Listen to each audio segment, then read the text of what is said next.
Isang umaga, tanghali, gabi po sa Timlat Dance, Pilipinas sa Overwork guys. At po kayo sa pinatlove na kung saan po ay mas marami po tayo ngayon sa ngayon. Ito po yung ating ngayon guys. Pangkol kala Kim Chu. At saka si Paolo Avellino.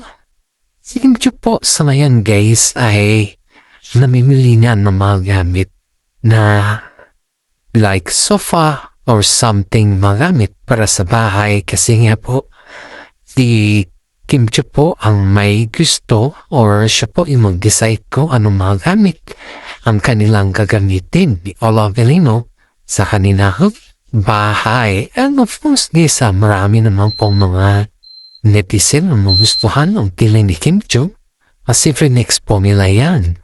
Sa kwan guys, next po nila yan sa kanilang Instagram. Haba, ang dami mga netizen po nasasap na ang sarap sa pakiramdam na si Kim Chu pala yung palaging nangyay ng kanilang mga gamit. Haba, si Paolo Avellino talaga ay napakabait dahil bigyan niya talaga na si Kim Chu ng right o karapatan para pumili sa kanilang mga gamit. And of course naman guys, masayang-masaya naman po si Kim Chu dahil nire-respeto naman po ni Paolo Avellino yung kanyang decision. And of course, guys, maraming mga netizen pong natutuwa kay Kim Chu dahil po sinabi po niya mismo na mas mahalala po si Paolo Avellino kumpara sa mga ibang tao guys kasi nga po pinakita kasi ni Kim Chu sa kanyang mga fans na mas binibigyan niya ng priority si Paolo Avellino dahil na po si Kim Chu guys ay masaya kay Paolo Avellino at hindi lang po yan guys. Sabi na makaramihan na halos lahat o halos mga ay color pink. Yung color pink kasi guys is yan po yung favorito ni Kim Chu at ang gusto niya po is color pink. Pero si Paolo po is wala naman siyang pakialam po yung color or ano yung design na gusto ni Kim Chu kasi mas gusto rin kasi ni Paolo Avellino na yung bang ang galing sa loob or yung bang mismong si Kim Chu yung mamili sa kanilang design sa kanilang bahay na titirahan. And of course naman guys, alam mo, in fairness naman kay Paolo Avellino malaking pinagbago ni Paolo sa ngayon dahil yung pinagbago ni Paolo sa ngayon na sila ni Kim Chu guys ay marami nang nakakalata sa kanya. Hindi lamang po sa mga kaibigan nila kundi pati na rin sa kanyang pamilya. At yung mga iba nilang friends guys napapansin din yung pagbabago ni Paolo Avellino dahil noon kasi guys ay hindi naman madalas uuwi si Paolo Avellino after the city. Bumagawa, makikisama pa lang yan sa kanyang mga kaibigan or nakikipaghalubilo muna siya sa kanyang mga ibang kaibigan ba mapa-in showbiz man or out showbiz man ay nakikipaghalubilo muna si Paolo Avellino. Pero sa ngayon guys, napansin ng kanyang mga karamihan sa kanyang mga kaibigan na halos si Paolo na ngayon ay medyo tipid na yung kanyang pakikipagkuhan ba. Yung oras ba ay dahil pag-uwi kasi nila pagkatapos ng set nandyan na si Kim Chu. Siyempre pag bagong asawa kasi guys or bagong nasa isang bahay lang kayo na yung mamalengke. Kayo na din na yung magluluto sa inyong pagkain. Kayo na din na yung lahat ba kayong dalawa na yung gumagawa.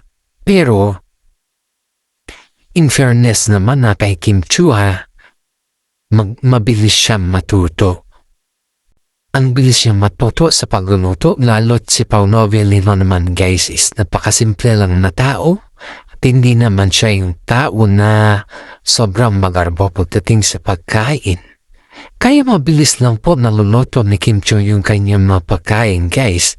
Siyempre bilang isang babae kasi kailangan mo din talagang alagaan yung aalagaan ng iyong asawa, iservan, or kaya ay asikasuhin dahil yan po yung pinakamalaga sa lahat, yung asikasuhin mo ang iyong asawa dahil po hindi mo yan nasikaso. Siyempre, ibang usapan na yan, guys. Hindi mo inasikaso ang iyong asawa. Sabihin sa iyo ay may iba ka na, di ba?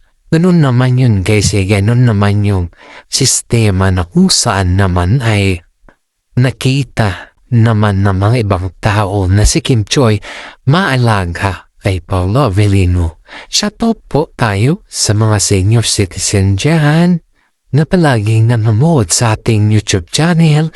Pakilike and share naman po yung nating YouTube channel. Sa mga fans po natin na nasa abroad, maraming salamat po sa lagi ninyong pagsubaybay sa ating YouTube channel. Dito na naman tayo, guys, yung bago nating ayuda sa kanila na kung saan po, guys, ay ang mami ni Paolo Avellino, guys, ay bumisita rin kila Paolo Avellino dahil nakita po niya na halos may kaganapan ng Kim Pao na mimili na sila ng mga gamit para sa kanilang bahay. Pero syempre, guys, bilang isang nanay ay kailangan pa rin ng gabay dahil yung pagpili ni Kim Chiu sa mga gamit nila, guys, hindi pa naman siya yung, kumbaga guys, hindi pa naman siya sanay sa mga ganon, diba? Dahil alam naman natin na si Kim Chiu po ay busy sa kanyang career, busy sa lahat ng bagay, or sa lahat at wala din po siya na idea tungkol sa mga gamit sa bahay. Siguro meron naman, pero hindi po gaano mabusisi. Yan lang po natin, guys. Pero in fairness, itong mami ni Paolo Avellino, guys, ay very excited at saka very supportive sa kanila dahil sinadya niya talaga, guys, na bumisita dun para sa ganun ay makita niya kung paano si Kim Chiu mamili ng kanilang gamit. And hindi lang po yun, guys, ang mami din ni Paolo Avellino po ay inalalayan din silang dalawa dahil kapag bagong asawa pa lang talaga, guys, ay alam mo naman na nahihirapan pa sila sa moving noon. Yun yung palaging sinasabi ni mami ni Paolo Avellino sa kanila na ang pagkaasawa ay hindi lamang basta-basta. Yan ay malaking obligasyon at yan ay malaking responsibilidad para sa ganon matuto sila sa kanilang buhay.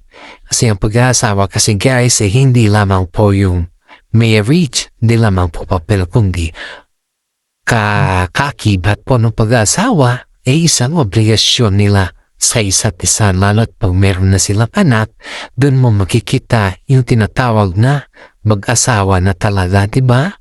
And now, guys, ito yung kwan natin na nagpapasalamat din po si Kim Chiu sa mami Paolo Avellino dahil isipin mo, guys, wala na siyang parents. Si mami Lakam na lang yun nandyan. Pero kay mami Lakam naman, guys, siyempre pera-perang pinag-uusapan. Nandun na tayo sa punto na alam mo na, pero hindi naman ma-advisean ni Ate Lakam si Kim Chiu sabot sa pagkaasawa dahil ewan lang natin kung bakit. Pero mas maganda yung mga advices ni mami ni Paolo Avellino.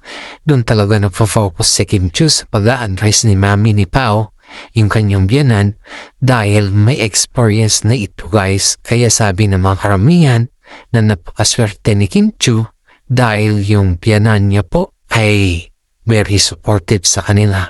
Aba, hiling ni Paolo Avellino, guys, ay hindi pala hiling. Hindi suggestion pala, suggestion ni Paolo Avellino, guys, na habang wala pa daw silang anak, ay mag-umpisa muna sila na mag-alaga ng pets. Ewan lang natin, guys, kung husa ba yun or aso. Kasi syempre, guys, pag ikaw ay wala pang anak, napapractice kasi sila, mga mayayaman na tao guys, pa wala pang anak. Napapractice sila na mag-alaga ng mga aso na kung saan ay parang anak na rin yung turing sa kanila, lalo't pag yung aso is hybrid. Kaya yung suggestion ni Paulo na kukuha sila ng maliit na aso lang para sa ganun is pag meron na silang anak, at least natitrain nila yung sarili nila na marunong na din na sila mag-alaga. Diba yan kasi yung halos squad ng mga mahiyamang guys, mag-umpisa sila sa aso, and then after sa aso ay pinapakita nila kasi dito na kung marunong ka mag-alaga ng pets, marunong ka na din mag-alaga sa iyong anak. Kaya maraming nagsasabi na si Paulo Avellino guys ay ready na kasi may anak naman po si Paulo. Yan po ay si Aki, pero hindi naman niya ito saka inalagaan, kundi inalagaan po LG yun sa Amerika. Kaya si Paulo po ay yung pagiging tatay niya is nagiging tatay lang naman si Paulo Avellino pag nagpabakasyon sila na Aki, may mga banding sila, ganun na po eh. Pero in fairness naman kay Aki guys, nung pinaalam na, ayun nga, ikakasal na yung dalawa sila Paulo Avellino at kay Kim Chiu, ay todo suporta naman siya sa decision ng kanyang daddy na kung saan ang sabi niya sa kanyang panayam na kung saan masaya ang daddy ko, susuportahan ko kasi hindi ko rin umibigay ang kanyang kaligayahan. Napakaswerte naman ni Paulo Avellino sa kanyang anak dahil ay ganun po sa murang edad pa lang ni Aki ay talobo pa rin sa kanyang daddy. Lahat guys ay nakikita naman natin yung full support ni Aki sa kanyang daddy, diba? In fairness naman guys, alam niyo yung pakiramdam ng isang ama na yung full support yung kanyang anak sa kanya is it's a big fuck or big happiness po yun guys. Kaya nga po sabi ni Kim Chiu ay ituring niya na parang anak or totoong anak si Aki. Pag in case man po guys na darating yung panahon na ipapairam si Aki kila Paulo Avellino at saka si Kim Chiu guys ay handa naman daw alagaan ni Kim Chiu si Aki. Dahil ang isang anak or isang bata guys ay iyon po yung nagpipigay ng saya, liwanag, at ginhawa sa isang pamilya. Kaya nga po, sinasabing pamilya. Dahil kapag ikaw ay may anak na or kapag ikaw ay nabuo na yung pamilya. Iba pa rin kasi guys kapag may anak na yung buong-buo na. Kaya maraming mga netizen na nagsasabi na napakaswerte din ni Kim Chiu kay Paulo Avellino kasi kahit kabi-kabilaan ng kanilang issues ay nandyan pa rin yung happiness niya, nandyan pa rin yung pagiging tatay niya, at nandyan pa rin yung very responsible siya sa kanilang dalawa ni Aki. Ito po guys, ito po tayo guys, may bago na naman tayong another update sa kaganapan ng mga ibang showbiz guys Itong si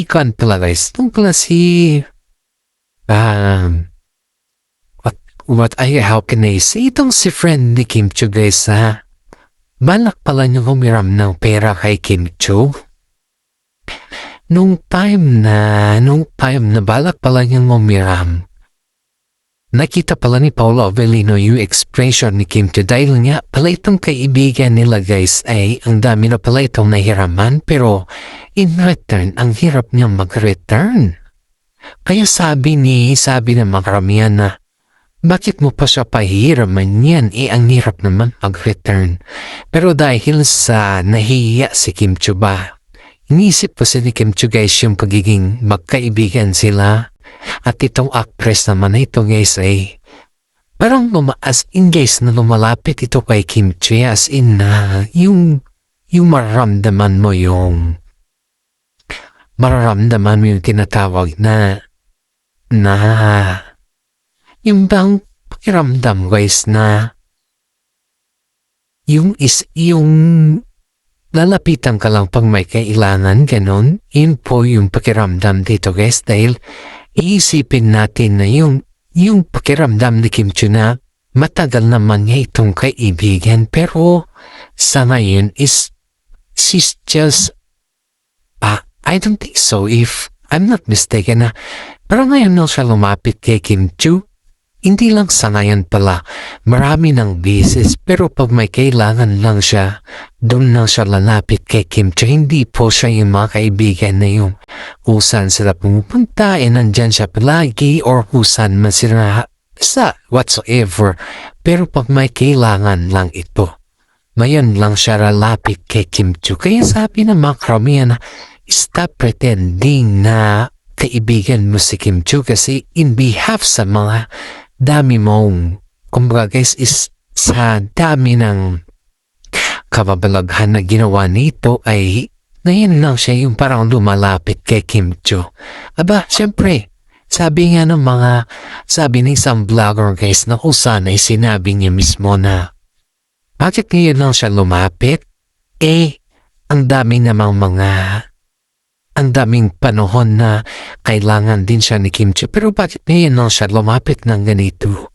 Yun sabi sa kanya guys. Pero in fairness kay Kim Chiu guys, parang dinededma niya na lang yung mga issues para sa ganun is hindi naman na siya mahirapan pa.